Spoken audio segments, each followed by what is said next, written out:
Packaged as sustainable development for the world, what is the reason for Agenda 2030? Follow me down the rabbit hole to find out.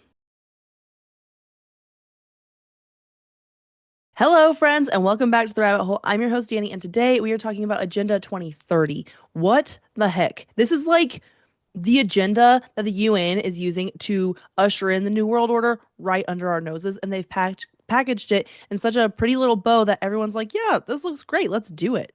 But of course, before we jump in, thank you, Heather, for requesting this episode. And I love to thank our sponsors. So thank you, Wise Wolf Gold, for sponsoring my podcast. Guys, if you want gold and silver delivered straight to your front door for as little as $50 a month, go to rabbithole.gold right now. What is Agenda 2030? The 2030 Agenda for Sustainable Development was launched by the United Nations Summit in New York in September of 2015.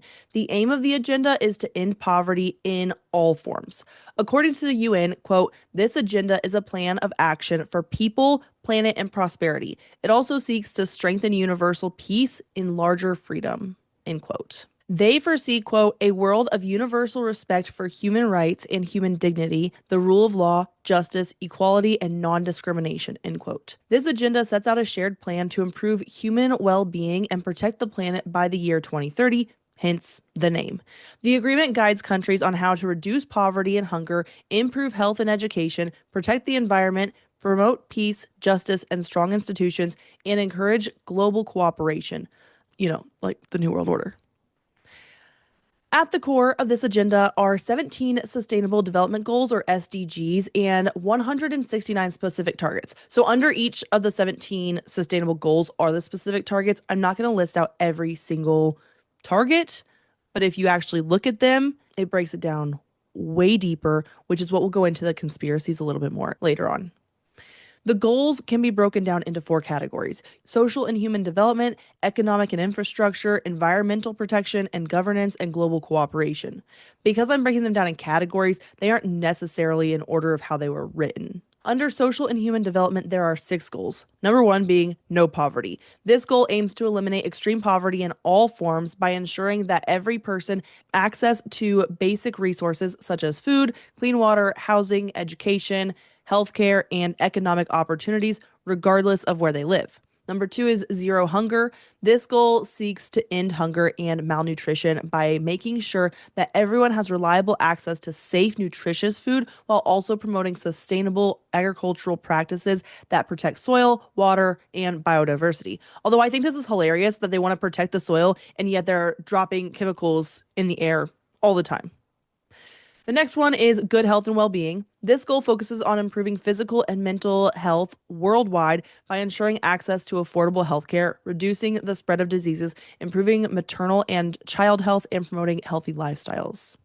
Quality education is the next goal. This goal is about making education accessible, inclusive, and equitable for all people by ensuring that children and adults can obtain free and affordable, high-quality primary, secondary, and higher education. Next is gender equality. This goal works to eliminate discrimination, violence, and unequal treatment toward women and girls, and to ensure equal access to education, healthcare, employment, and political participation.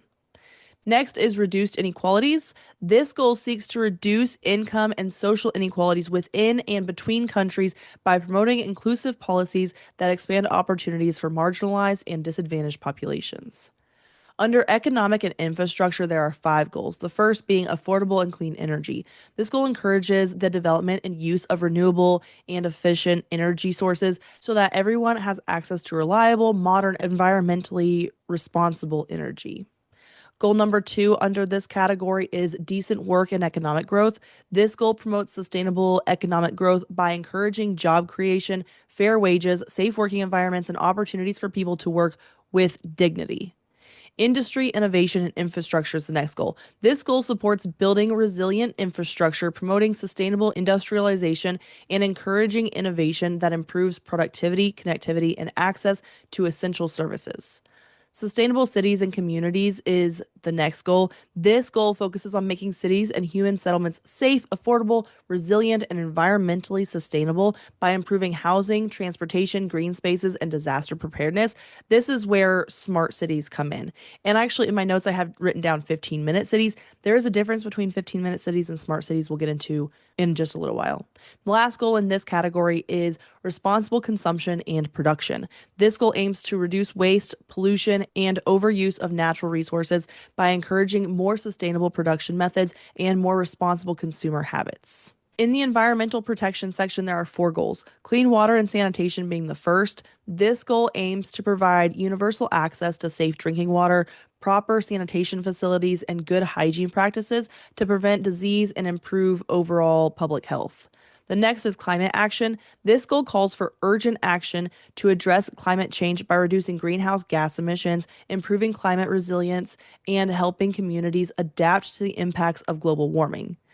The third goal in this category is life below water. This goal works to protect oceans, seas, and marine ecosystems by reducing pollution, preventing overfishing, and preserving marine biodiversity. And the last goal in this category is life on land. This goal focuses on conserving forests, combating desertification, preventing land degradation, and protecting wildlife and natural habitats. And lastly, in the governance and global cooperation, there are only two goals. These goals are like the ones that are one world government, new world order, like in your face goals, where all the others they kind of like sneak it in. So the first is peace, justice, and strong institutions. This goal seeks to reduce violence and corruption, promote the rule of law, protect human rights, and build transparent, accountable, and effective institutions. And the next one is partnerships for the goals. This goal emphasizes the importance of global cooperation through financial support, technology sharing, and capacity building to help all countries achieve sustainable development, which is basically saying if we all work together, right, we hold hands, kumbaya, then we can reach all these goals together. But your money needs to be my money needs to be your money. We're going to share technology as well. There's going to be no division. We're all going to be together. Which, again, all of this sounds great in theory, but in real life, it's not as cut and dry as they're making it seem. So, how it works in real life. It is important to know that the United Nations has no enforcement power over countries, and the agenda cannot work as a law. Instead, all of this works through influence, incentives, and global coordination.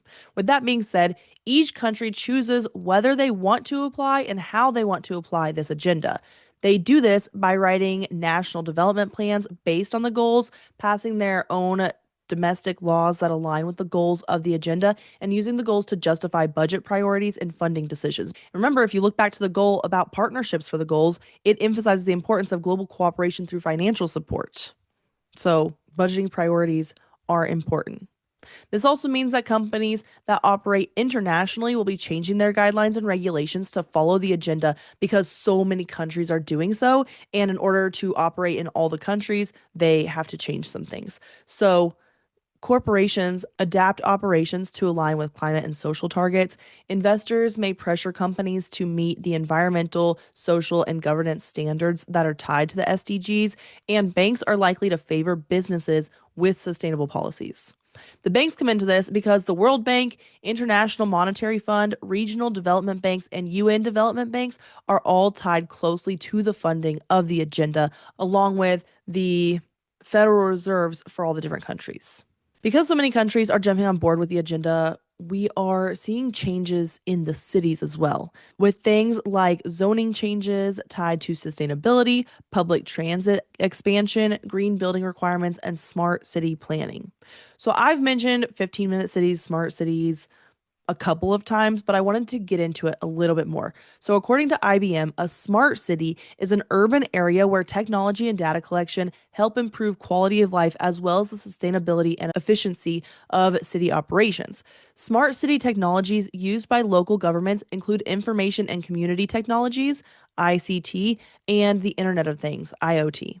Information and community technology includes an array of data related technology, including the capture, storage, retrieval, processing, display, representation, presentation, organization, management, security, transfer, and interchange of data and information. So, in basic terms, they will watch everyone and know everything about the people that live in these cities, and they're going to keep it forever.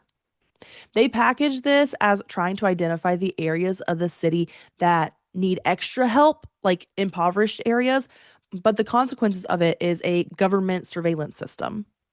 As for the Internet of Things, most people already have these devices in their homes. So if you have a smart home at all, you have Internet of Things in your home. This refers to a network of physical devices, vehicles, appliances, and other physical objects that are embedded with sensors, software, and network connectivity that allow them to collect and share data. So think your like Alexa, your Google Home. Like I said, if you have anything that makes your home a smart home, that's Internet of Things. Like my washer and dryer can connect to the Wi-Fi. We just don't have it connected. They will use similar devices to make smart buildings and smart cities. Of course, AI will be heavily involved. They will use AI and machine learning to create solutions to the sustainability and poverty questions in the cities. Smart transportation is a cornerstone of smart city planning. They will use AI and Internet of Things to plan routes and determine when the most transportation is needed versus when less is needed. And this will help with reducing carbon emissions and improving the quality of life for city residents because if they need more bus routes here and less bus routes over here, they can do that with AI. Ideally, they would have everyone in these smart cities using public transportation or walking or riding bikes and not having a private car at all.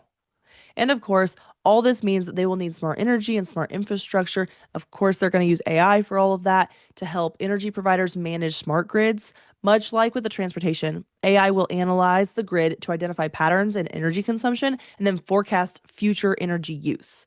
They will also help to integrate renewable energy resources and energy efficient technologies. They're already starting the smart energy thing everywhere with all the smart meters that we talked about just a few weeks ago, but it'll happen on a bigger scale. Many cities in the US are already establishing practices to create smart cities, to include Atlanta, Dallas, Chicago, Austin, Seattle, Charlotte, San Francisco, Washington, D.C., Boston, Pittsburgh, Boulder, San Jose, and New York City. They're not fully smart yet, but they're definitely on their way. And if you live in any major city, the likelihood is that your city will be smart very soon. Similarly, and usually used interchangeably, although not exactly the same thing, are the 15-minute cities. The goal of these 15-minute cities is to have access to essential urban services within a 15-minute walk or bike ride. So basically, you have walkable neighborhoods. These are different because they don't require the cities to be like smart, quote unquote, to be 15-minute cities. However, a lot of people use smart and 15-minute cities interchangeably because typically the same cities that want to be 15-minute cities also want to be smart cities. And if you can create a 15-minute city where people literally don't need to go any further than 15 minutes, you're falling right into the Agenda 2030 as well as the Smart City Agenda. So that's where it all kind of gets a little mushy. I have interchanged these terms in other episodes, and I started to do it in this episode as well. There's a little bit of misunderstanding, but 15-minute cities aren't necessarily smart, but they kind of fall in the same category. Okay, so Agenda 2030 sounds good in theory, right? But they always try to package things in a nice little bow so the public will want to buy it. But when you look deeper, this is a massive global scale push for the New World Order. There are big steps in the direction of that. So if you remember back to the New World Order episode, which I looked back on my notes, firstly, I was such a baby podcaster when I did that episode. Secondly, I did a really bad job. I've thought about doing just a whole New World Order episode, so if you want that, let me know. But we're going to go over kind of what the New World Order wants. That way you can understand what the Agenda 2030 is pushing and how they coincide. So, firstly and foremost, probably the biggest thing, a single global government that overrides national sovereignty is like their biggest thing. One world order, right? Centralized control over banking and financial systems, cashless digital currency systems that allow tracking of all transactions, mass surveillance of citizens through technology, reduction of privacy rights in the name of safety or security, control of mainstream media and information flow, population control through vaccines, birth control, and genetic manipulation, which I brought up Bill Gates in my notes about the conspiracies as well. Microchip and biometric identification systems tied to banking and movement, digital IDs, restrictions on gun ownership and private self defense, erosion of national borders and promotion of mass migration, collapse and restructuring of total economic systems, government control over food production and water supply, censorship of dissenting voices, promotion of global citizenship over national identity, weakening of religious institutions that oppose centralized power. They have talked about like basically a one religion world and technocratic governance, rule by technical experts rather than elected leaders. And if you read between the lines, most of the goals are global goals, not like country centric goals. Almost like the United Nations is trying to be the one world government the New World Order talks about, which kind of makes sense. You have all these people from all these different countries, they come together and they're like, let's work together towards one common goal. Not that I'm saying that one common goal and like a world working together wouldn't be good. It's just what they want to do with that that's not good. So, healthcare is talked about a lot in the SDGs, but also in the New World Order goals. They are specifically trying to push vaccines. And in fact, they have an immunization agenda for 2030 as well. And they quote, envision a world where everyone, everywhere, at every age fully benefits from vaccines to improve health and well being, end quote. And what is it that Bill Gates said? If we do a really good job on new vaccines, healthcare, reproductive health services, we can lower the population by 10 to 15%. So let's go ahead and push vaccines. Mandatory vaccines literally is their goal. So if that doesn't scream New World Order, I don't know what does. With the elimination of poverty, the plan is just for the government to own everything. No private farms, no private transportation, no privately owned property, literally nothing. Everything that you use will be owned by somebody else, the government. We are already willingly giving our kids to the government to indoctrinate them. So why do we need a family unit? So let's go ahead and get rid of that too. They want a world social credit system to go along with their World Bank. The World Bank would control the one world currency, which would likely be a digital currency, and there would be a universal basic income because that helps with the poverty issue as well. And of course, they want to end hunger. This is done by owning all the farmland and growing the food we can't produce on the land in labs. It has actually been said that meat will become a luxury because beef creates too much greenhouse gas emissions, which goes straight against the goals of the agenda. And you wonder why they're pushing smart everything so much? It's because they can shut it off. When the government has deemed you've used too much energy, too much anything, they can just cut it right off. They have surveillance everywhere, so they know where you are. And if you're traveling too much, they can stop you. You want to take a car instead of a bus or a train too much, they'll literally just shut the car down. That's why they're pushing electric cars so bad. They control everything. They want to control it all. And I know this sounds like a dystopian future, but if they had it their way, this is what everything would look like. In 2016, Forbes even published a short essay titled Welcome to 2030. I own nothing, have no privacy, and life has never been better. Forbes no longer has this article on their site, but from a short clip about it and an AI summary, I kind of got the gist. The author is the former minister for the environment of Denmark, and she's describing what life would be like in 2030. So this is kind of like a I'm in the future, this is what my life looks like kind of essay. Basically, you wouldn't own anything. Not a home, a car, any appliances. You wouldn't own your clothes. Literally, no material goods. Instead, almost everything would be available on demand as a service and shared with everyone. The infrastructure relies heavily on clean energy, automated mobility, digitized communication, shared and circular economy systems, and AI managed resource allocation, which together supposedly reduce environmental impact, pollution, waste, and overconsumption. The author suggests this new model would solve many of the big global problems associated with traditional consumerism, like climate change, pollution, resource depletion, urban congestion, social inequality, and the unsustainable growth model of modern economies. And of course, all of this comes at a cost. So, Almost total surveillance would be necessary for this, with no real privacy at all, which a lot of people already kind of seem okay with because they don't seem to care that social media is already looking at everything they're doing on their phone, regardless of if it's related to social media or not. People are like, ah, it's fine because it brings me entertainment. But this takes it to a whole new level. She suggests that everything you do, think, and even dream is being recorded and stored. She does say that there are people that would resist this life and live outside of the cities in abandoned villages or self sufficient communities, but most people would comply. And this is exactly what the agenda wants to do. It's not a coincidence that this article, which is explained away by being a thought experiment, was written months after the agenda was put out by the UN. This is the world they envision for us. A world where most people live in these cities. The cities would be huge, right? But most people would live there and they would be completely controlled. You wake up, you go to work, maybe you go to a gym class 2 minutes away from your work. Maybe you live above your job or you work from home. All the food you go down to the store to get, it's all lab grown.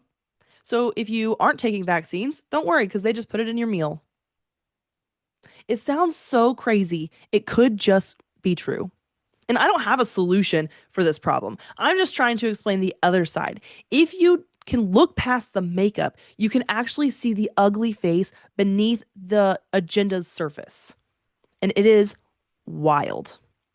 But of course, until next week, my friends, stay skeptical and I will see you all then. Hey friends, The Rabbit Hole is an independent podcast written, hosted, and produced by me, Danny Mercy. Special thanks to Lindsay for research and writing. If you love the podcast, please leave us a 5-star rating and review wherever you're listening. Follow us on social media at rabbit.holepodcast and visit our website at stayskeptical.com for everything else.